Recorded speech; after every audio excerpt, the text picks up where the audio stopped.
Hello friends, welcome back to our channel. எல்லாரும் எப்படி இருக்கீங்க? நீங்க பார்த்துட்டு இருக்கிறது ராதிமா கிச்சன் குக்கிங் சேனல்.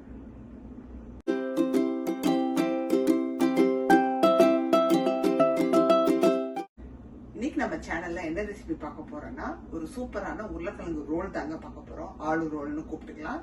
ரொம்ப ரொம்ப டேஸ்டியா கிறிஸ்பியா இருக்க போது ஈவினிங் டைம்ல டீயோட இதை வச்சு சாப்பிட்டு பாருங்க. ரொம்ப ரொம்ப அருமையா இருக்கும். வாங்க ரெசிபியை பார்க்கலாம். ஃபர்ஸ்ட் என்ன பண்ண போறோம்னா ஸ்டஃபிங்கை ரெடி பண்ணி வச்சுக்க போறோம்.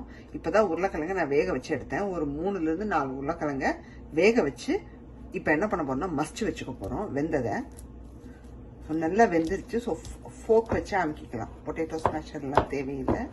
இந்த மாதிரி நல்லா மஸ்ட் விட்டதும் இப்போ என்னென்ன சேர்க்க போறோம்னு பார்த்தீங்கன்னா ஃபர்ஸ்ட் மஞ்சத்தூள் கொஞ்சம் சேர்க்க போறோம். ஜஸ்ட் லைட்டாக சேர்த்துக்கோங்க, ரொம்ப தேவையில்லை. அதுக்கப்புறமா இஞ்சி, ஒரு 2 துண்டு இஞ்சியை நான் துருவி வச்சிருக்கேன், அதை சேர்த்துக்கலாம். வெறும் இஞ்சி மட்டும்தான் சேர்க்க போறோம். ஸோ துருவி சேர்த்துக்கிட்டிங்கன்னா நல்லா இருக்கும். இது கூட 2 பச்சை மிளகாய் கட் பண்ணி வச்சிருக்கேன் பொடி பொடியா. இது கூட வந்து பார்த்தீங்கன்னா மிளகாத்தூள் பார்த்து சேர்த்துக்கோங்க, ஏன்னா பச்சை மிளகாவும் சேர்க்குறோம், அதனால கவனமாக சேர்த்துக்கோங்க. பசங்க சாப்பிடும்போது காரமாக ஆயிடக்கூடாது அதிகமாக. அப்புறம் சீரகத்தூள் ஜஸ்ட் ஒரு 1/4 டீஸ்பூனுக்கு. அடுத்ததாக வந்து பார்த்தீங்கன்னா கரம் மசாலா தூள், அது ஒரு 1/4 டீஸ்பூன். இது கூடவே வந்து ஆனியன்ஸ் சேர்த்துக்கிறோம்.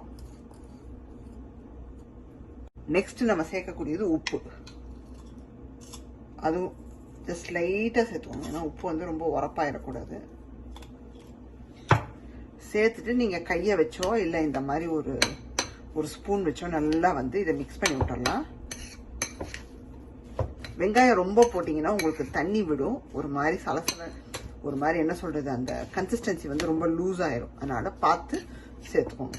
இங்கே பார்த்தீங்கன்னா நம்ம போட்ட எல்லா இன்க்ரீடியன்ஸும் சேர்த்து நல்லா கலந்து விட்டாச்சு. நான் கையை வச்சு நல்லா கலந்துட்டேன்.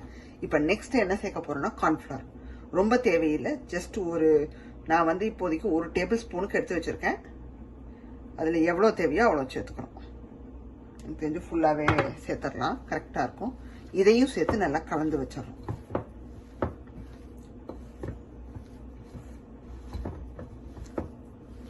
இங்கே பார்த்தீங்கன்னா ஃபில்லிங் ரெடி ஆயிடுச்சு. கார்ன்ஃப்ளவரையும் போட்டு நல்லா கலந்து விட்டாச்சு. இப்போ இதை ஓரமாக வச்சுட்டு நம்ம அந்த மாவில் ஒரு டோ ஒன்று பண்ணணும், அதை ரெடி பண்ணிடலாம். பார்த்தீங்கன்னா நான் வந்து 1 கப்புக்கு மைதா மாவு எடுத்து வச்சிருக்கேன். இந்த கப்பில் 1 கப் எடுத்திருக்கேன் நான். ஸோ அதை அப்படியே உள்ளே சேர்த்துக்கலாம்.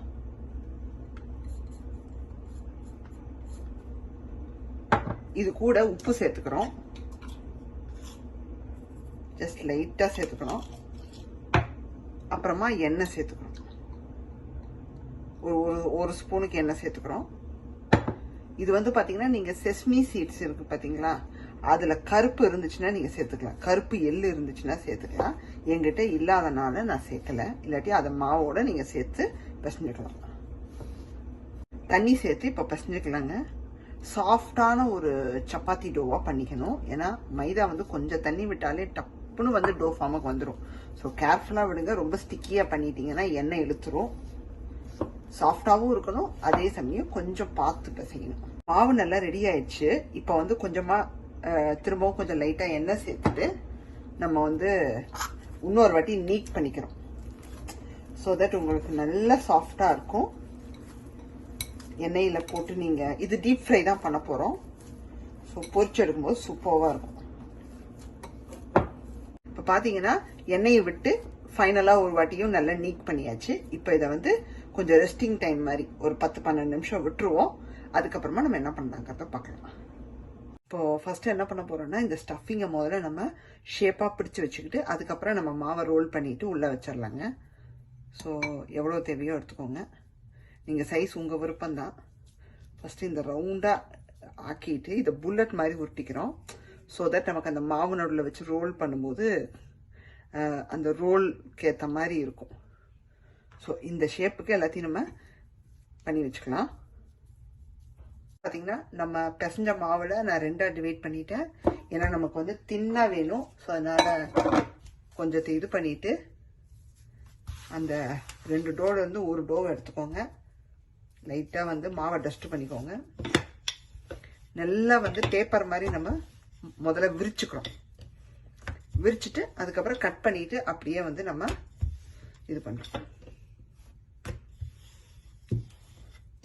பார்த்தீங்கன்னா நல்லா தின்னாக ரோல் பண்ணியாச்சு, நல்லா விரிச்சு ரோல் பண்ணி வச்சுருக்கோம். இப்போ நம்ம பண்ண அந்த ஒரு டோவை வந்து நம்ம அந்த ஸ்டஃபிங்கை வந்து இப்படி வச்சுட்டு நம்ம என்ன பண்ண போகிறோம்னா அதுக்கேற்ற ஷேப்பில் நம்ம வெட்டிக்கிறோம். இதே போல் இது இந்த பக்கம் வச்சு நம்ம எடுத்துக்கிறோம்.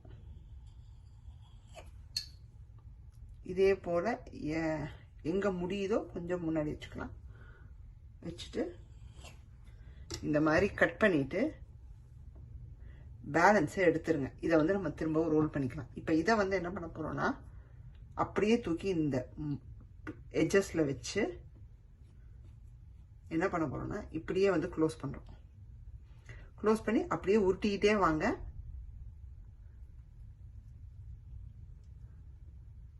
இப்படி உருட்டிட்டு வந்ததும் இந்த ஷேப்பில் இருக்கும். இந்த ஷேப்பில் இருக்கிறத என்ன பண்ணுங்கன்னா கையில் எடுத்துக்கோங்க. எடுத்துட்டு இப்படி லைட்டாக ஓப்பன் பண்ணிவிட்டு இங்கே வந்து மைதா மாவை நான் தண்ணியில் கரைச்சி வச்சுருக்கேன். 1 டீஸ்பூனுக்கு மைதா எடுத்து தண்ணியில் அதை அப்படியே வந்து பேஸ்ட் மாதிரி இங்கே சீலிங்க்காக போட்டு அப்படியே வந்து என்ன பண்ணுங்கன்னா அமுக்கி விட்டுரு. இந்த சைடெல்லாம் ஓப்பனாக இருக்கட்டும், ஒன்றும் பிரச்சனை இல்லை. ஸோ அது பார்க்கறதுக்கு அந்த ஃபில்லிங் ஓப்பனாக இருந்தால் நல்லா தான் இருக்கும். இன்னொரு வாட்டி இப்படி நல்லா வந்து அந்த மாவு போட்டு ஒட்டினதும் இப்படி ரோல் பண்ணி வச்சிட்டிங்கன்னா அவ்வளோதான்.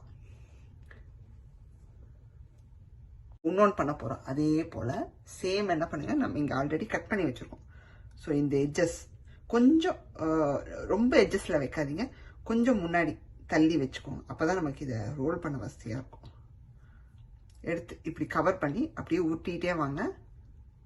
நேராக வச்சு விட்டுங்க, க்ராஸாக கீஸாக போயிடக்கூடாது.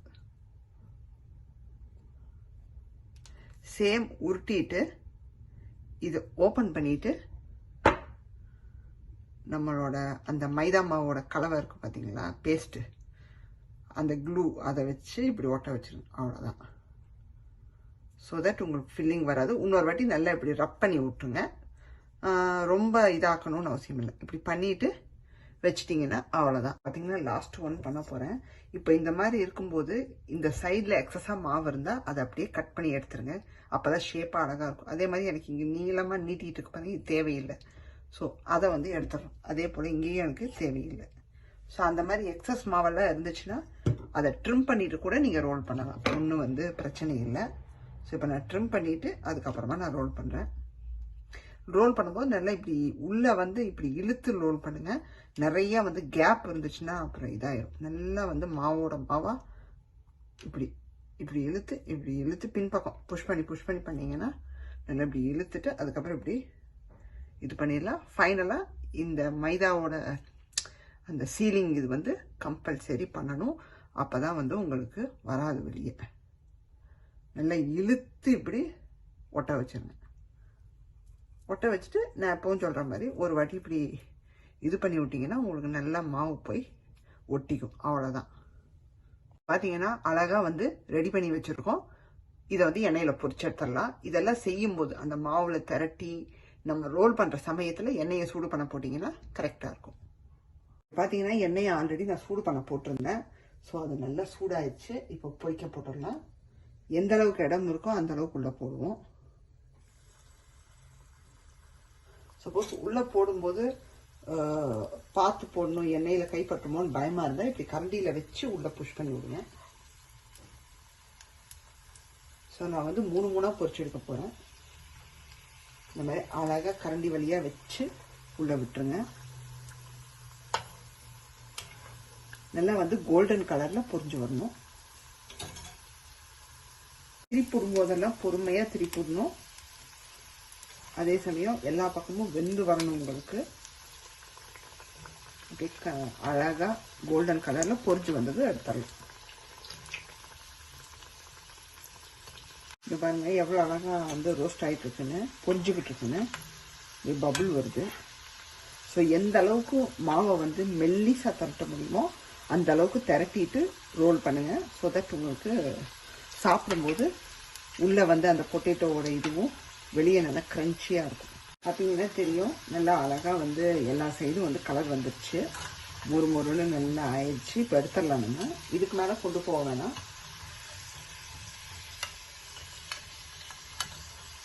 நல்லா எண்ணெயிலிருந்து எடுத்து ஒரு டிஷ்யூ பேப்பரில் வச்சுருங்க.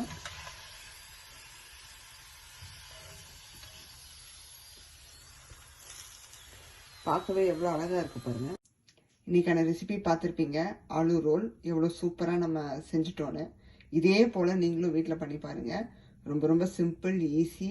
அது மட்டும் இல்லாமல் ரொம்ப டேஸ்டியாக இருக்கும். ஈவினிங் டைமில் ஒரு கப் டீயோட இது சாப்பிட்டீங்கன்னா சூப்பராக இருக்கும். ஸோ மறக்காமல் பண்ணி பாருங்கள். பண்ணி பார்த்துட்டு எப்படி வந்துச்சுன்னு கமெண்ட்ஸ் போடுங்க. என்னோடய சேனலை பார்த்துட்ருக்கீங்க, இன்னும் சப்ஸ்கிரைப் பண்ணாமல் இருக்கீங்கன்னா ராதிமா கிச்சனை சப்ஸ்கிரைப் பண்ணிடுங்க. பெல் ஐக்கானையும் கிளிக் பண்ணி விட்டுருங்க. பிடிச்சிருந்தா ஒரு லைக்கை போட்டு விடுங்க. ஃப்ரெண்ட்ஸ்க்கெல்லாம் ஷேர் பண்ணி விடுங்க. கமெண்ட்ஸும் போடுங்க. உங்களை வேறொரு வீடியோவில் சந்திக்கிறேன். பாய், see you in next recipe.